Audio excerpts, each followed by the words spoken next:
Andy sighed, looking shameful. He hadn't meant to be mean to Martin, but he was just so sick of the torture, so sick of his friends, so sick of him. Andy had thought about it, but for some reason, or for every reason he could think of, he felt no shiver come, no fear, no panic, no anything. Ever since Klaus went missing, everything had gone terribly, terribly wrong. His friends had changed dramatically, but something had gone very, very well. Just before everything went downhill, Melanie had pulled Andy aside in secrecy and told him something she told him to never share with anyone. And up until now, he had kept his promise. He kept his mouth shut. Oh, now he really felt like a proud father. And now, he'll suffer like one. Always. Always. And he felt tears. But no. Not here. Not now. Not yet, at least. He thought, femininely brushing his large leaf from his eye. Well, there was nothing here to do anyway, so... Come on, let's do this Amy Apple style. Yeah, no, but never seen that again. He said, his victorious expression flattening in embarrassment, putting an upper finger halfway through. Andy began to trudge, talking to her. Come on, Andy, stop being embarrassing. You need to be happy for everyone around you. But I am. No, you're not. You're being mean. I mean, look how you were treating Marty. He was just joking with you, and you had to make a big deal out of it. But he was the one being mean. And he realised he had just realised, whilst being cut off by an echoed slightly out of control giggle. It sounded mad, and he was horrified by the theory that Martin was... No, he's mean, but he wouldn't be that type of mean. Never. Why? He didn't sound all that sure. But he wasn't, to be honest. He didn't know what scared him more. Possibly jumping into that pumpkin, Martin being that type of mean, or that giggling. And he shut his eyes briefly. Then after a while, shutting his eyes again, and inhaling through his nose. Then as he walked, exhaling. And then repeat the process again, and again, and again. While those mad giggles were growing ever so louder, high-pitched, and the bad smell and aura wafting the barn, and his process of relaxing was beginning to fail. His slow yet careful walks were growing into speed walks, and to sprints. I was hyperventilating. He tried telling himself to suck it up, but he couldn't. He couldn't breathe, and he couldn't. It was when he finally stopped to cover both sides of his head, hard, eyes squeezing shut, his panic and upset ever growing the more stronger. He was so angry like Felix now, like... Shut up! I can't fucking take this anymore, shut up! Everything stopped. As he realized he had just swore, and he quickly clapped his hands over his mouth and yelped. He whispered Excuse me. He looked around. Finally, that screaming noise was gone. That was only what he thought, though, when one more mad giggle interrupted his calm. You're not fooling anyone. Not anymore. He said it before, and he'll say it again. I'll tell you what I told Martin. I am not as gullible as I once was. Wow, that was such a huge rush. But not as expected, he was not proud. Not proud. And he would have sat there and cried a river, but he needed to. And he suddenly saw something not far from him. A pair of mad eyes and a mad, twisted smile. To wrap up the package. The parcel was messy and unkept, but extremely perfect. Perfect. Andy was frozen, rooted to the spot. Hey, that sounds familiar, doesn't it? Yeah, as he stared at those mad eyes, they rang a bell on his head. He even caught a glimpse of a tiny pink nose behind the abyss. This thing in the darkness looked like Klaus, but so much different.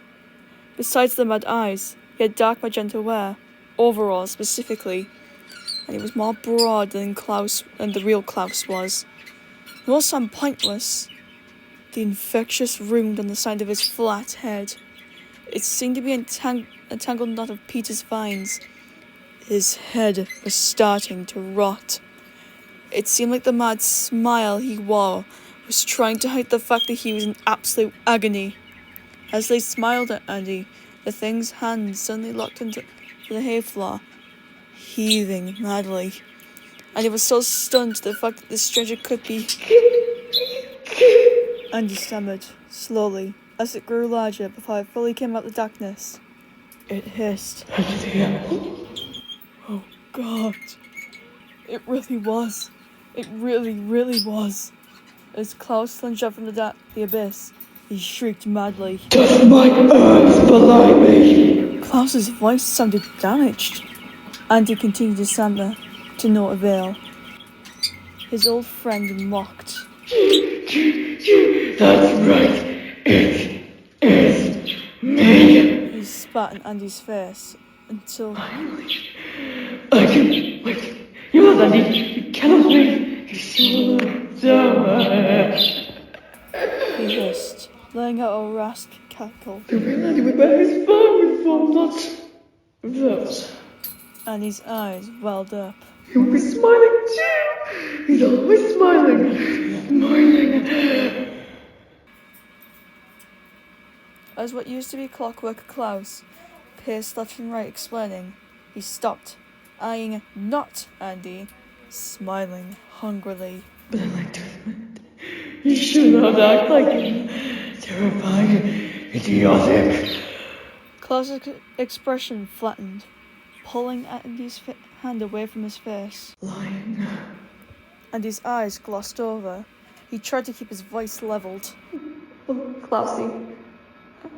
I know I look different, but it really is me. It's just that... Klaus felt his mental gears spinning on the high drive. We've changed. Everything's changed ever since you were gone. Klaus bared his teeth, spitting on Andy again. You said, God, that's only me. He is just all you are. You are.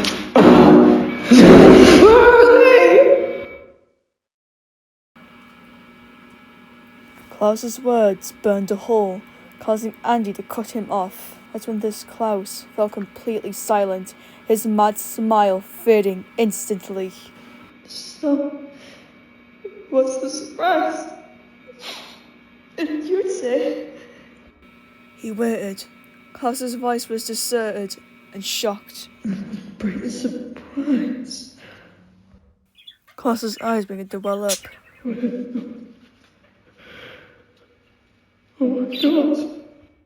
Klaus said, letting go of Andy and stepping back, almost staggering, a hand over his mouth, head shaking in disbelief. Andy smiled. Long time no see, Andy's soft smile finally broke the madman before him. He turned away, head hanging, and he was bewildered for a minute, then realizing... No. This wasn't supposed to be like this. You weren't supposed to see me like this.